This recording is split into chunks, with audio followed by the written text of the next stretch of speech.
ಮತ್ತೆ ಪೌರ ಕಾರ್ಮಿಕರು ಗುತ್ತಿಗೆ ಆಧಾರದ ಮೇಲೆ ಕೆಲಸ ಮಾಡಬಾರದು, ಕಾಯಂ ನೌಕರರಾಗಿ ಮಾಡಬೇಕು ಅಂತೇಳಿ ಬೇಡಿಕೆಯನ್ನ ನಾರಾಯಣ ಇಟ್ಟಿದ್ದಾರೆ. ಕೆಲವು ಜನರಿಗೆ ಕಾಯಂ ಆಗಿದೆ. ಮೇ 1ನೇ ತಾರೀಕು ನಾನು ಈಗ ತಾನೇ ಶಿವಕುಮಾರ್ ಮಾತಾಡಿದ್ರು ನನ್ನ ಜೊತೆಯಲ್ಲಿ. ಮೇ 1ನೇ ತಾರೀಕು ಕಾರ್ಮಿಕರ ದಿನಾಚರಣೆ. ಅವತ್ತು ನಿಮಗೆ ಕಾಯಂ ಮಾಡ್ತಕ್ಕಂಥ ಪತ್ರಗಳನ್ನ ಕೊಡ್ತಕ್ಕಂಥ ಕೆಲಸವನ್ನ ಮಾಡ್ತಾರೆ.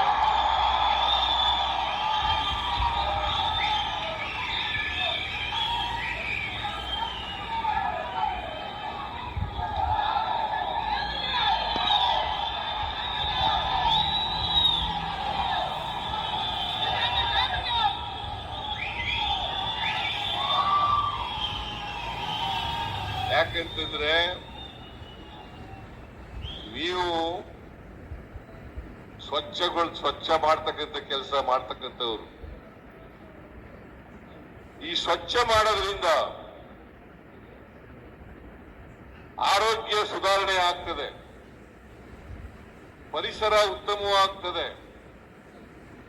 ನೀವೆಲ್ಲರೂ ಕೂಡ ಸ್ವಚ್ಛತೆಯೇ ನಮ್ಮ ಕಾಯಕ, ನಮ್ಮ ದೇವರು ಅಂತೇಳಿ ನಂಬ್ಕೊಂಡಿರ್ತಕ್ಕಂಥ ಯಾವುದಾದ್ರೂ ವರ್ಗ ಇದ್ರೆ ಅದು ಪೌರ ಕಾರ್ಮಿಕ ವರ್ಗ.